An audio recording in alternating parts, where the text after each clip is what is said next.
నమస్కారం. చిక్కోల హృదయ స్పందన న్యూస్కి స్వాగతం. నేను మీ సంతోష్. ముందుగా ఈనాటి వార్తల్లోని వివరాలు ఇలా ఉన్నాయి. డివిజన్ స్థాయిలో ప్రభుత్వ పథకాలను పారదర్శకతతో అమలు చేయాలని రాష్ట్ర ఉప ముఖ్యమంత్రి కొణిదెల పవన్ కళ్యాణ్ స్పష్టం చేశారు.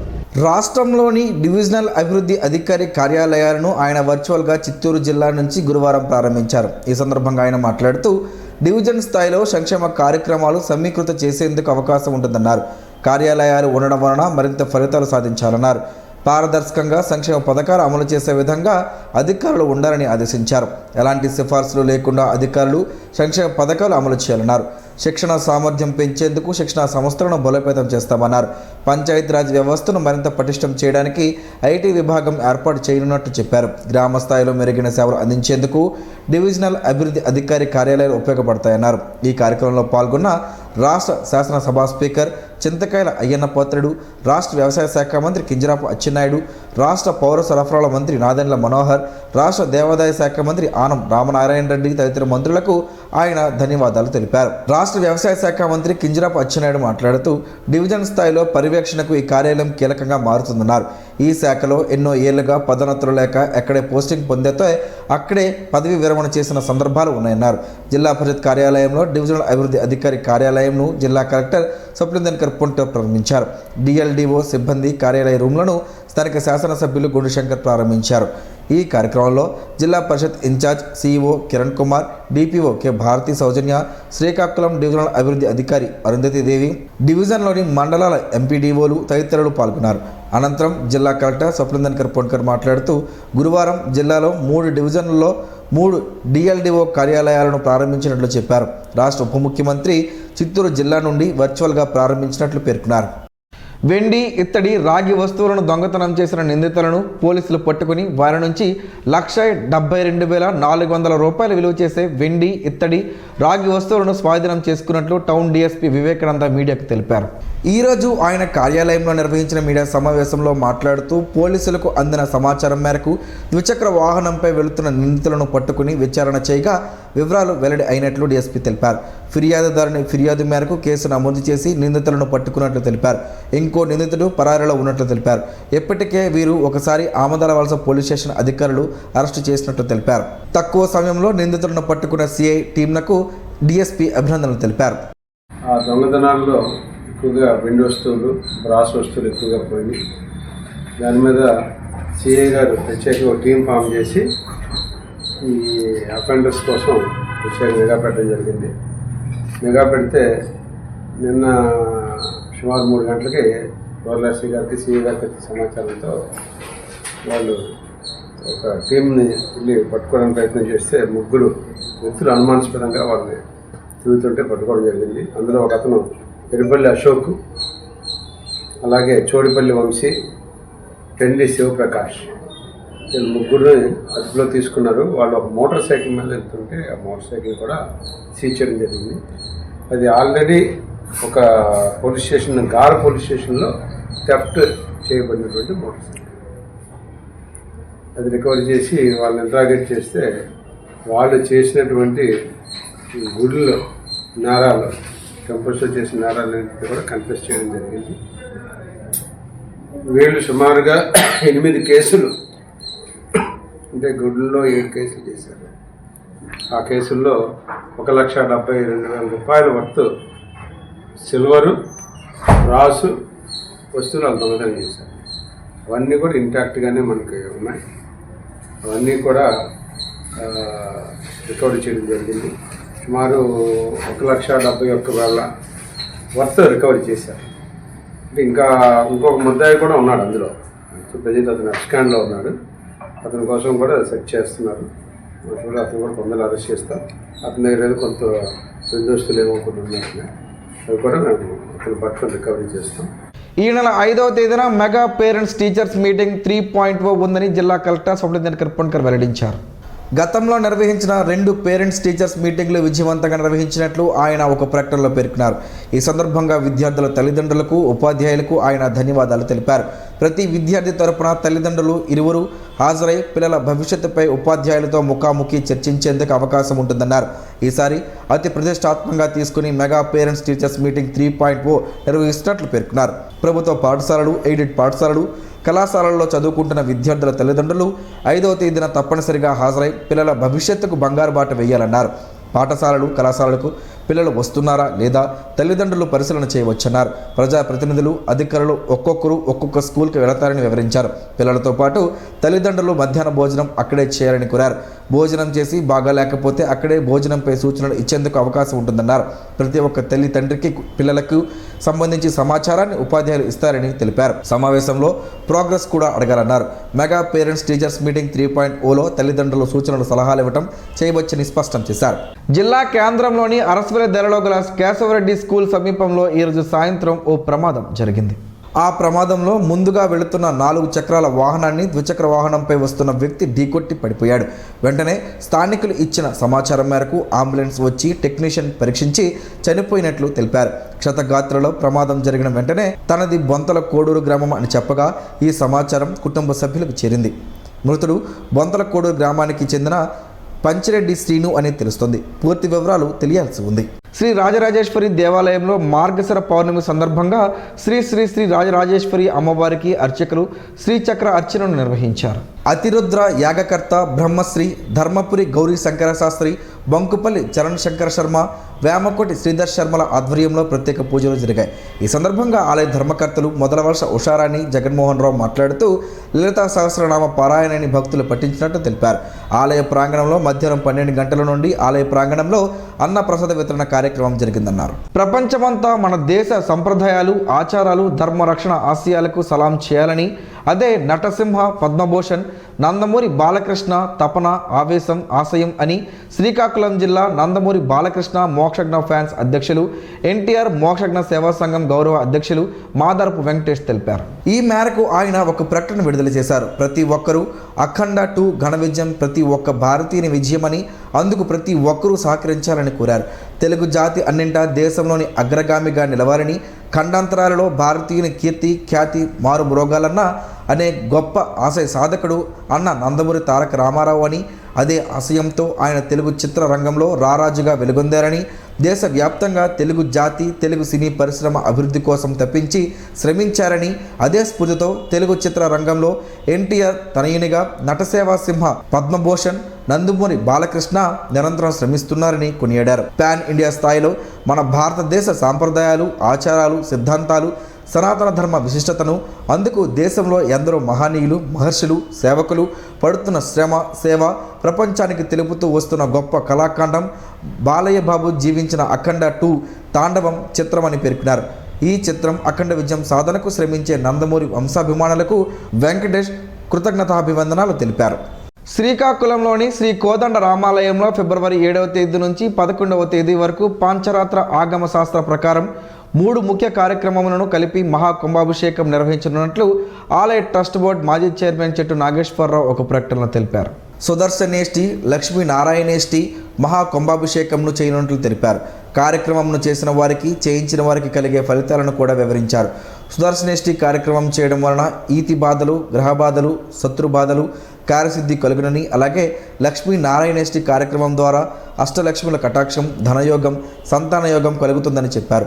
మహాకుంభాభిషేకం జరగడం దేవాలయంలో ఇదే మొదటిసారి అని, ఈ దేవాలయం నిర్మించి 200 సంవత్సరాలు అయిన నేపథ్యంలో ఫిబ్రవరి 7వ తేదీ నుంచి 11వ తేదీ వరకు 2026వ సంవత్సరంలో వివిధ కార్యక్రమాలు జరుగుతాయన్నారు. జనవారధి సర్వీస్ సొసైటీ ఆధ్వర్యంలో drug office additional director Chandrasekhar జయంతి సందర్భంగా నిరుపేదలకు దుప్పట్లు, ఆహార పంపిణీ చేశారు. ఈ కార్యక్రమంలో పాల్గొన్న జనవారధి సర్వీస్ సొసైటీ రాష్ట్ర అధ్యక్షులు తొత్తడి మణికంఠ మాట్లాడుతూ అడిషనల్ డైరెక్టర్ చంద్రశేఖర్ పుట్టినరోజున మంచి కార్యక్రమం చేయడం తమకెంతో ఆనందంగా ఉందని, ప్రతి ఒక్కరూ వారి పుట్టినరోజున మంచి కార్యక్రమాలు చేయాలని పిలుపునిచ్చారు. జనవారధి సర్వీస్ సొసైటీ కార్యక్రమంలో జిల్లా అధ్యక్షులు కిల్లారి వెంకటరమణ, ఉపాధ్యక్షులు జాడసాయి, కార్యదర్శి Kommana Sivaprasad, welcome foundation Dalibabu, lions ఉపాధ్యక్షులు ఉర్లం శివతేజ, అవయవదాన మోటివేషన్ పర్సన్ తెల్లంగి రమేష్ పాల్గొన్నారు. అరసవల్లి దెరలో గల శ్రీ రమ్మి తిరుమల ఆలయ ప్రాంగణంలో ఈ నెల 16వ తేదీన మార్గశిర బహుళ ద్వాదశి సందర్భంగా అన్నప్రసాద వితరణ కార్యక్రమాన్ని నిర్వహించనున్నట్లు ఆలయ ప్రధాన అర్చకులు కరిరంగనాథ వేణుమాధవాచార్యులు తెలిపారు. ఈ మేరకు గురువారం ఒక ప్రకటన విడుదల చేశారు. అన్నప్రసాద కార్యక్రమాన్ని భక్తులు విచ్చేసి ప్రసాదాన్ని స్వీకరించి స్వామివారి కృపా కటాక్షాలు పొందాలని కోరారు. ప్రతి శనివారం ఆలయంలో ముడుపు కట్టే కార్యక్రమాన్ని నిర్వహిస్తున్నామని భక్తులు ఈ సదవకాశాన్ని సద్వినియోగం చేసుకోవాలని తెలిపారు. జిల్లాలో ఉన్న పుణ్యక్షేత్రాల జాబితాను వారం రోజుల్లో సిద్ధం చేయాలని జిల్లా కలెక్టర్ సూపరింటెండెంట్ కర్పొండ్కర్ దేవాదాయ శాఖ ఈవోలను ఆదేశించారు. బుధవారం కలెక్టర్ బంగ్లాలో జాతరపై నిర్వహించిన సమావేశంలో ఆయన మాట్లాడుతూ ఒక్కొక్క దేవాదాయ శాఖ ఈవో పరిధిలో ఉన్న పుణ్యక్షేత్రాలు ఎన్ని ఉన్నాయి, వాటి చరిత్ర, పురాతనం నుండి వస్తున్న జాతర చరిత్రను సిద్ధం చేసి వారం రోజుల్లో జాబితా అందజేయాలన్నారు. వివిధ ప్రాంతాల నుంచి రథసప్తమికి వచ్చే భక్తులు జిల్లాలో పుణ్యక్షేత్రాల సందర్శనకు సిద్ధం చేయాలని ఆదేశించారు. ఎర్రన్న విద్యా సంకల్పంలో భాగంగా జవహర్ నవోదయ విద్యాలయ ప్రవేశాలకు సన్నద్ధమవుతున్న విద్యార్థులకు నమూనా పరీక్షను ఈ నెల 7వ తేదీన నిర్వహించనున్నారు. సంబంధించిన షెడ్యూల్ను గురువారం నిర్వాహకులు విడుదల చేశారు. నవోదయ పాఠశాల ప్రవేశంకు ప్రధాన పరీక్షలో మెరుగైన ఫలితాలు సాధించేందుకు, చిన్న వయస్సులో పోటీ పరీక్షలపై భయాన్ని తొలగించేందుకు ఈ నమూనా పరీక్ష దోహదం చేస్తుందని కేంద్ర మంత్రి కింజరాపు రామ్మోహన్ నాయుడు ఆశాభావం వ్యక్తం చేశారు.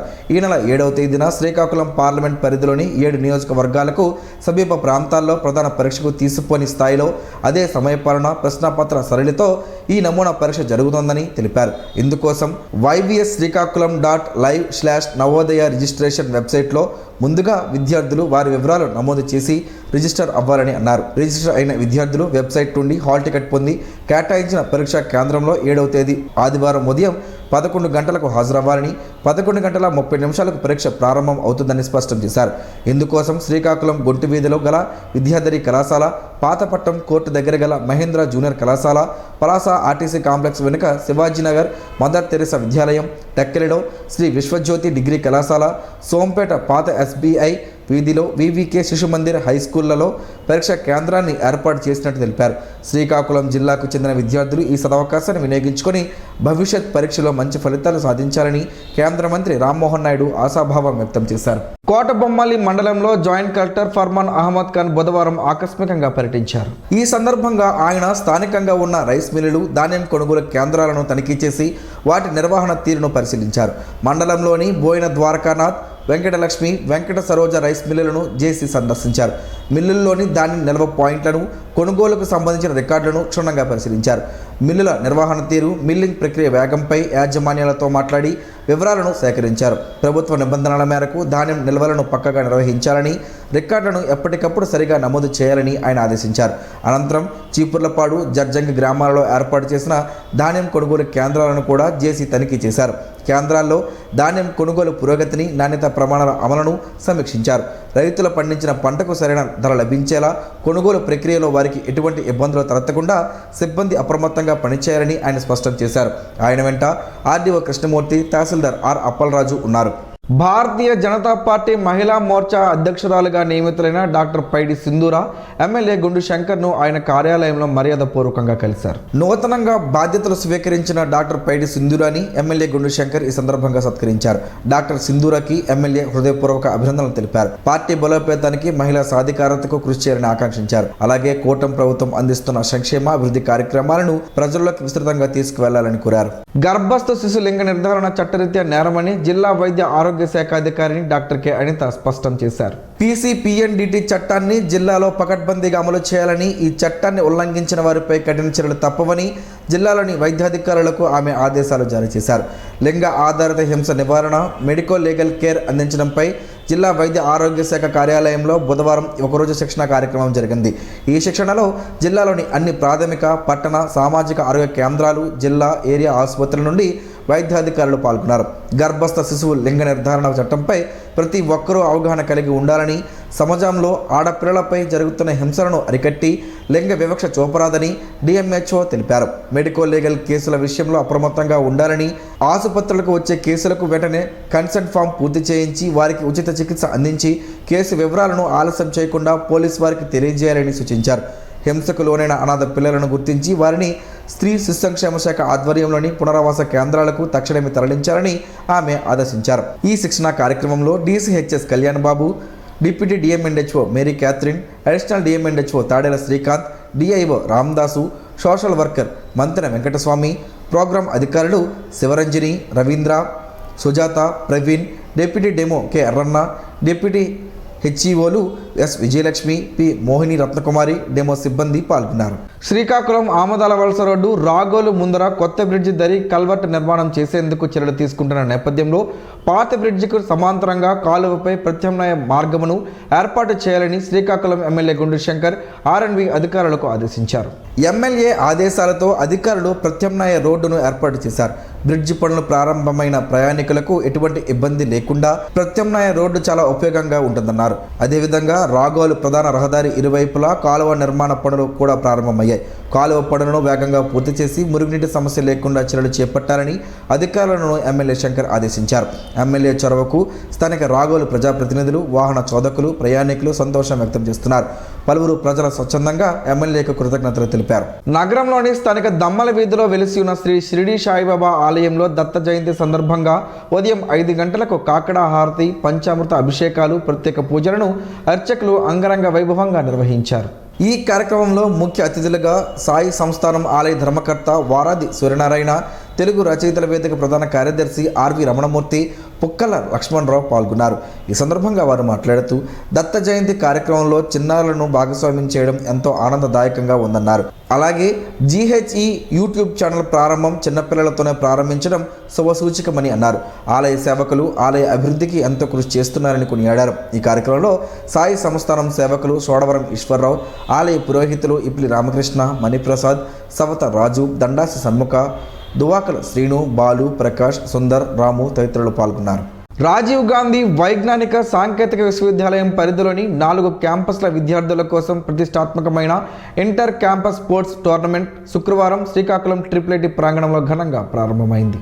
Srikakulam sports board physical education విభాగం సంయుక్త ఆధ్వర్యంలో నిర్వహిస్తున్న ఈ మెగా టోర్నమెంట్ను university director professor Kokkirala Venkata Dhanabalaji ముఖ్య అతిథిగా ఇచ్చేసి క్రీడా మైదానంలో రిబ్బన్ కట్ చేసి లాంఛనంగా ప్రారంభించారు. 3 రోజుల పాటు జరగనున్న ఈ క్రీడా పోటీలలో ఆర్కే వ్యాలీ, నూజివేడు, ఒంగోలు, శ్రీకాకుళం ప్రాంగణాల విద్యార్థులు పాల్గొన్నారు. వాలీబాల్, చెస్ వంటి పలు క్రీడా అంశాలలో వారు తమ ప్రతిభను ప్రదర్శించనున్నారు. ఈ కార్యక్రమంలో పరిపాలనా అధికారి doctor Muniramakrishna, dean doctor Sivaramakrishna, finance officer doctor Vasu, welfare dean doctor Ravi Gedela పాల్గొన్నారు. స్పోర్ట్స్ డిపార్ట్మెంట్ అధ్యాపకులు దిలీప్ కుమార్, కృష్ణంరాజు, ఇతర క్యాంపస్ల ఫిజికల్ ఎడ్యుకేషన్ అధ్యాపకులు డాక్టర్ నవీన్, లావణ్యతో పాటు పెద్ద సంఖ్యలో అధ్యాపకేతర సిబ్బంది, విద్యార్థులు పాల్గొన్నారు. వంశధార నిర్వాసితులకు 2023 ఆగస్టు 10వ తేదీన ప్రాజెక్టులపై యుద్ధభేరీ కార్యక్రమంలో భాగంగా శ్రీకాకుళం జిల్లా కొత్తూరు మండల కేంద్రంలో ముఖ్యమంత్రి నారా చంద్రబాబు నాయుడు ఇచ్చిన హామీ ఎందుకు నిలబెట్టుకోలేదో నిర్వాసితులకు సమాధానం చెప్పాలని ప్రాజెక్టుల నిర్వాసితుల సంఘం రాష్ట్ర కార్యదర్శి గంగరాపు సింహాచలం డిమాండ్ చేశారు. ఎన్నికల ముందు రాష్ట్రంలో ప్రాజెక్టులపై యుద్ధభేరీ కార్యక్రమంలో భాగంగా ఆనాటి ప్రతిపక్ష నాయకుడు, నేటి ముఖ్యమంత్రి నారా చంద్రబాబు నాయుడు కొత్తూరు మండల కేంద్రంలో రోడ్ షో నిర్వహిస్తూ రాబోయే ఎన్నికల్లో తెలుగుదేశం పార్టీని గెలిపిస్తే వంశధార నిర్వాసితులందరికీ స్పెషల్ ప్యాకేజీ ప్రకటించి అందరికీ న్యాయం చేస్తానని కొత్తూరు నడిబొడ్డులో ప్రజల అందరి సమక్షంలో ఇచ్చిన హామీ ఎందుకు అమలు చేయలేదని ప్రశ్నించారు. చంద్రబాబు నాయుడికి అబద్ధాలు చెప్పడం వెన్నతో నేర్పిన విద్య అని, అందులో భాగంగానే వంశధార నిర్వాసితులకు అబద్ధాలు చెప్పి తప్పించుకోవాలని చూస్తున్నారని ఆయన అన్నారు. గతంలో స్వర్గీయ రాజశేఖర్ రెడ్డి ఎకరాకు 1,00,000 ఇచ్చి రైతులకు అన్యాయం చేశారని, తెలుగుదేశం అధికారంలోకి వస్తే ఎకరాకి 6 లక్షలు ఇస్తానని మీరు చెప్పిన మాటలు నిర్వాసితులు మర్చిపోలేదని ఆయన గుర్తు చేశారు. జగన్మోహన్ రెడ్డి అదనపు ప్యాకేజీ అని చెప్పి 216 కోట్లు ఇచ్చి మీకు మోసం చేశాడని, నేను అధికారంలోకి వస్తే స్పెషల్ ప్యాకేజీతో మీ అందరికీ న్యాయం చేస్తారని గొప్పగా చెప్పుకున్న చంద్రబాబు నాయుడు ప్రభుత్వం వచ్చి 18 నెలలు కావస్తున్న నిర్వాసితులు ఎందుకు గుర్తుకు రావడం లేదని ఆయన విమర్శించారు. కుంకుడుకాయలతో పలు ఆరోగ్య ప్రయోజనాలు ఉన్నాయని ఆరోగ్య నిపుణులు చెబుతున్నారు. ఆ వివరాలేంటో ఈరోజు ప్రసారమయ్యే ఆరోగ్యమే మహాభాగ్యంలో తెలుసుకుందాం.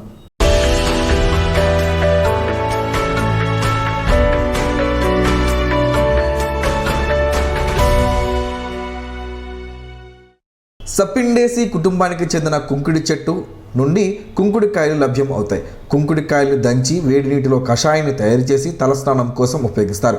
కుంకుడుకాయలోని సెపోనిన్ కారణంగా నొరగా తయారై తలపైనున్న మలినాలు, దుమ్ము, ధూళి తొలగిపోయి వెంట్రుకలు శుభ్రపడతాయి. కుంకుడుకాయలను వాడాలంటే ఒకప్పుడు కొంత శ్రమ ఉండేది. ఆ కాయలను చితక్కొట్టి వాటిలో గింజలను తీసివేయాలి. వాటిని వేడి నీటిలో నానబెట్టి ఆ రసంతో తల రుద్దుకునేవారు. కానీ ఈ రోజుల్లో పొడి రూపంలోనూ షాంపూ రూపంలోనూ దొరుకుతుంది. కానీ కుంకుడుకాయలు వాడితేనే మంచిది. కుంకుడుకాయ రసం సూక్ష్మక్రిమి సంహారిణిగా పనిచేస్తుంది. తలలో కురుపులు, చుండ్రు మొదలైన చర్మ సమస్యలు ఉంటే దీనిని వాడడం ఇంకా మంచిది. ఇప్పుడు కుంకుడుకాయలో ఎన్ని రకాల ప్రయోజనాలు దాగి ఉన్నాయో వివరంగా తెలుసుకుందాం. ఈ ప్రయోజనాల గురించి తెలుసుకుంటే చాలా ఆశ్చర్యం కలుగుతుంది. మొదట చర్మ ప్రయోజనాల గురించి తెలుసుకుందాం. కుంకుడుకాయలో సహజమైన కండిషనింగ్ లక్షణాలు ఉన్నాయి. అందువల్ల చర్మాన్ని తేమగా మార్చి పొడిబారకుండా సహాయపడుతుంది. సున్నితమైన చర్మం ఉన్నవారు కుంకుడుకాయ వాడితే మంచిది. లేకపోతే కుంకుడుకాయ నుండి తయారైన ఉత్పత్తులను అయినా వాడవచ్చు. అద్భుతమైన క్లెన్సర్గా పనిచేస్తుంది. సబ్బుకు బదులుగా కుంకుడుకాయను వాడవచ్చు. చర్మాన్ని చల్లబరచడమే కాకుండా శుభ్రపరుస్తుంది. కుంకుడుకాయ రసంలో మీకు నచ్చిన ఎసెన్షియల్ ఆయిల్లో కొన్ని చుక్కలు కలిపి ఫేస్ వాష్గా వాడుకోవచ్చు. తలలో పేల సమస్యను తగ్గించడమే కాకుండా చుండ్రుని కూడా తొలగిస్తుంది. మంచి కండిషన్గా పనిచేస్తుంది. ఇప్పుడు మార్కెట్లో వస్తున్న షాంపూ శేషాలతో పర్యావరణానికి ముప్పు కలుగుతుంది. కావున అలాంటి షాంపూలను వాడకుండా చక్కగా కుంకుడుకాయలను వాడుకోవడం వలన మన ఆరోగ్యానికి పర్యావరణానికి మంచిదే అన్న విషయాన్ని గ్రహించాలి.